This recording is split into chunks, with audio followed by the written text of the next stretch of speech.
Good morning, and welcome to Coffee with Art, where I always try to stimulate conversation and thought. Of course, I can't do the conversation two-way during this, but I try to provide ideas and things that people can discuss and converse. Cat.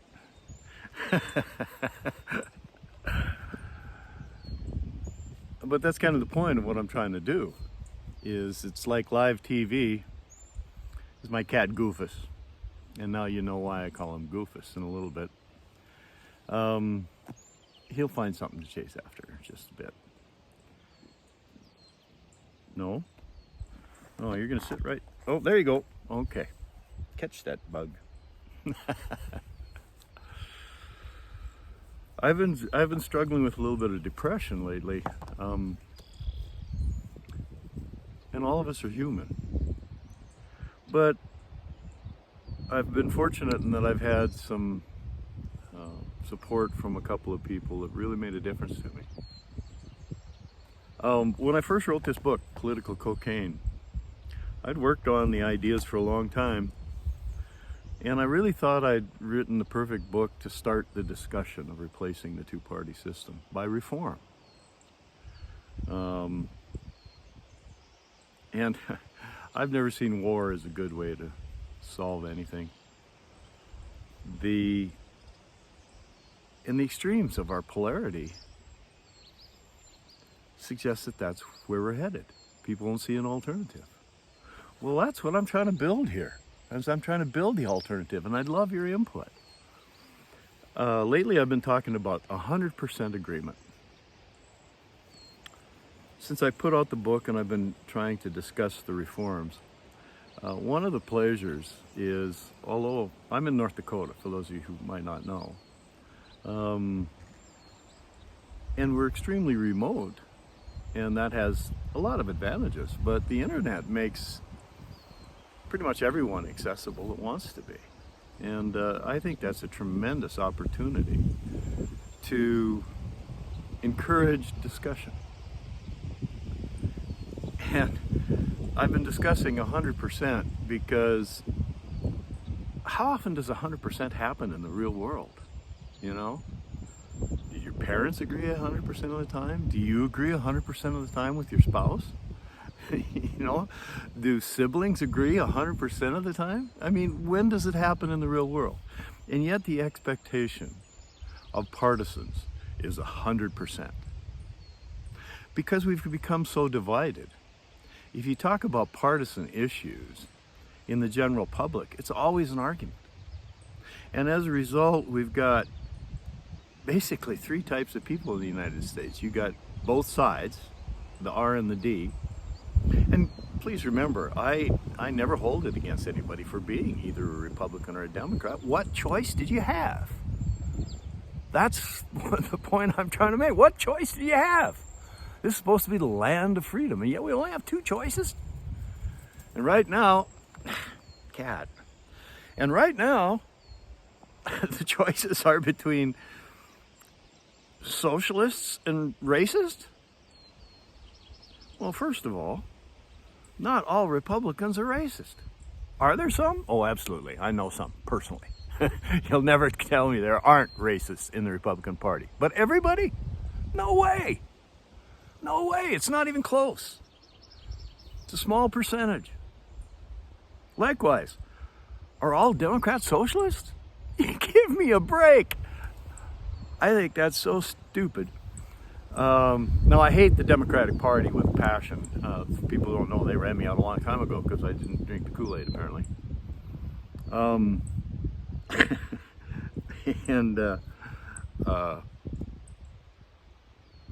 So I hate the Democratic Party, but I love the Democrats. In the same way, I hate the Republican Party, but I love Republicans. Because I've been to the state conventions of both of them. And the people sitting in the chairs are wonderful people. They're there because they love the country and they have some beliefs. So I love the people. But I just wish they had more choices than two, and I don't see either of the choices as being very good. But you know, the marvelous discovery I've made is if you don't talk about any of the polarized issues, that's the key. When you have a discussion, all it takes is one polarized opinion from either side, doesn't make any difference, and discussion is over. Because that polarized opinion will elicit a response either of yay, go team from the same side, or a you're full of shit from the other side. What good does it do? What argument is a Republican going to make that's going to change a Democrat's mind on anything in today's environment? And what argument can a Democrat make that's going to change any Republican mind in this environment? No, it's gotten ridiculous. So that's what I'm trying to discuss is let's find an alternative. And hopefully this is a textbook for that discussion. I don't want you to vote for me. I don't want any of that. I want America to be around for my grandchildren. And with the terrible divide we have in this country, I can't see it going on much longer. When the division has been encouraged by our enemies, it's proven by Homeland Security, CIA, FBI, that many of the things on social media are put there by our enemies to encourage this divide. Yet the partisans will pick it up because it fits the narrative and it makes the other side evil. It divides us. And what do you think our enemies want us to do? Be divided? Time for a sip. So I think about a friend that I made many years ago, and I really like this guy, very talented, and hadn't seen him in many, many years. And that's one of the advantages of the internet is it's put me in touch with people that I haven't heard from for so many years. And I really enjoy that. So anyway, we started discussing some of these issues and really had some good discussion, I thought. And see, I always try to learn from other people's opinions. That's what teachers do. I learned so much from my students over the years, but hopefully they learn even more from me. And I still feel that way. So I don't want to tell you what to do. I want to start the discussion. Do I expect you to agree with me 100%? Oh, absolutely not. I don't see that as realistic at all. But here's the story I was going to tell you. This friend of mine, we were having a great discussion. We were discussing a lot of things. And right now, I don't even remember what the issue was. But we came to an issue where, oh, I can't agree with you. And the response was, well, then everything. I can't agree with you on anything if I can't agree with you 100% was essentially the message. And that shocked me because I think of this individual as being very talented and very, very intellectual and very concerned. Well, he's a great teacher, and teachers like knowing other teachers who they feel are great. And so when he couldn't agree with this one issue, and the response essentially said, well, it's all no good, that really set me back. But it helped me learn that is what our polarized system has trained people to do. And so once again, I don't blame the people, but I want people to realize that their thoughts have been manipulated by the great elites, political elites of both parties. And so I live in North Dakota, so commonly if there is a Democrat, they don't dare speak in public. So pretty much I hear the right-wing side all the time, if I hear anything. And it shocks me how intolerant people have become. It takes 51% and you can be and you can be president. You can be in any office in the country. And yet partisans expect 100% agreement. How can that be? Well, for the reason I just said. Most Democrats don't dare speak in North Dakota because they'll be ridiculed and considered subhuman. the enemy. And I suspect the same thing is true in heavily blue states and in blue areas. But remember, there's people of other viewpoints, and we should be able to discuss it. For me, the bottom line is, I'm a believer in the words of Abraham Lincoln when he summarized the ideas of our republic, a government of the people, by the people, and for the people. And I think that should always be in the back of our mind. It's supposed to be about the people, not about political parties, not about ideology at the expense of people, not at ideology at the expense of rationality. So that's the discussion I'm trying to promote. Now, do I expect you to agree with me 100%? Hell no. But I go for a good percentage, and that's just it. Is with this friend of mine, we must at that point at least been agreeing on about 85% of what we're discussing, which to me is tremendous. And yet his response gave me the implication that if it couldn't be 100%, then it's 0%. And that's the attitude that is taught and ingrained by our two-party confrontational system. And I think we've got to have a discussion on how to end that. So that's the key, see. If you can keep the discussion on the system itself and on the literal fact that almost nothing passes the Congress with bipartisan support. It's all who is in the majority. And so every time there's a change, you know, what happened when Trump comes in? Oh, Obama is so awful and we're way too far to the left, so we have to undo everything to the left. Now we got to go to the right, but now we got to go further to the right. Okay, so now what happens when the Democrats get back in? Oh, they have to undo everything they possibly can that was done before, and now they have to swing the other way, and we have to go further. So what's the point of the partisan arguments? Nothing that a Republican can say is ever going to change the mind of a Democrat. Nothing that a Democrat is ever going to say can ever change the mind of a Republican.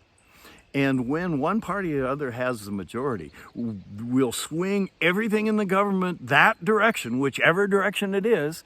And when that party is not in favor in the election, when they lose their majority, what happens? We swing back the other way. How long do we have to do this again and again before people understand? That's a problem. Now, a multi-party system is not perfect. Absolutely not. But the problem is we have no place to go to establish middle ground.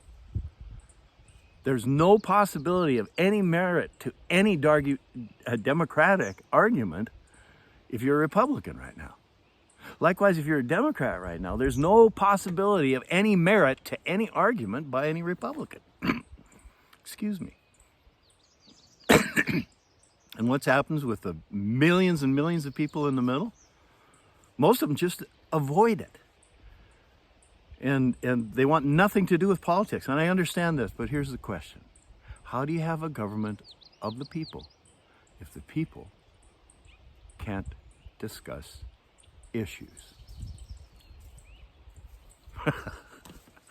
Goofus. Well, you know why I call him Goofus.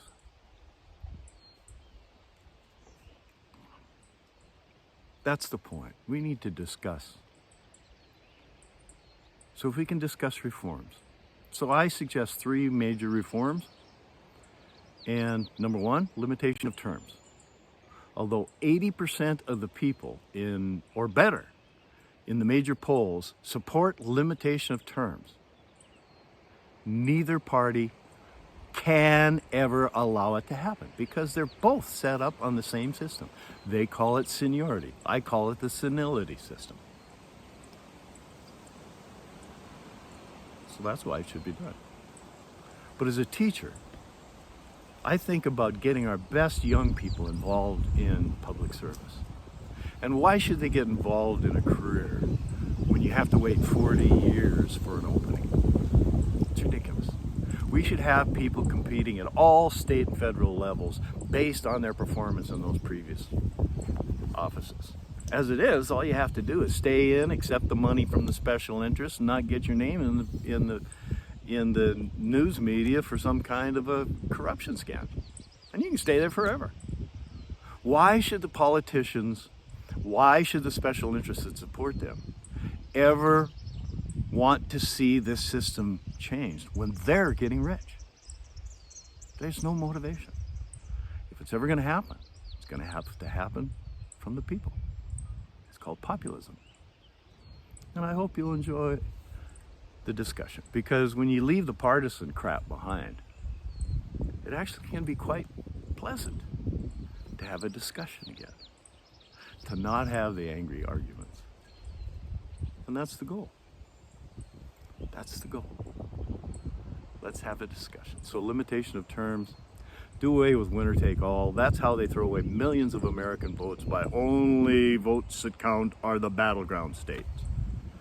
Every district should be a battleground district, and every American vote should count. Every American citizen. And there should be citizens and a path to citizenship that is sane. We need some of these workers. You don't believe me? Talk to the farmers in California. And you can talk to a lot of other people too. And the third one to me is the most exciting. When the Constitution of 1787 was written, adopted, it happened with the Bill of Rights. Wouldn't have been passed without. Read those. Read the Constitution, Bill of Rights. You tell me where political parties have any constitutional rights whatsoever. They don't. And that's what I discovered in researching this book.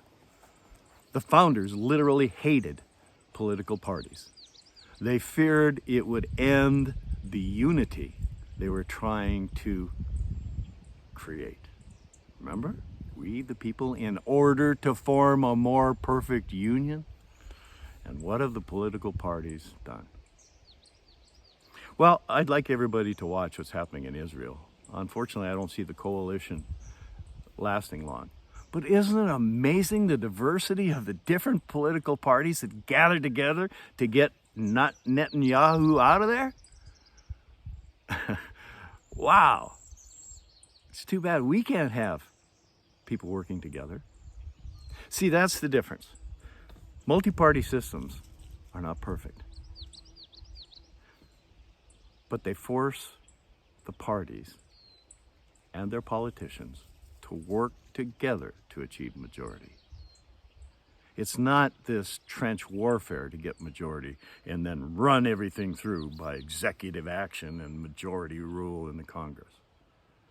That's not the way America is supposed to work. So I hope you'll join the discussion.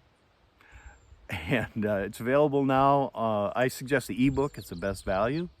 But just Google Political Cocaine by Art Rude and it should come up. And now it's available in audiobook. So I really hope you'll consider it. And I really hope you'll join the discussion. So I hope you join my little Coffee with Art segment. And I hope that you can subscribe to the channel and encourage other people to do so we can spread the discussion.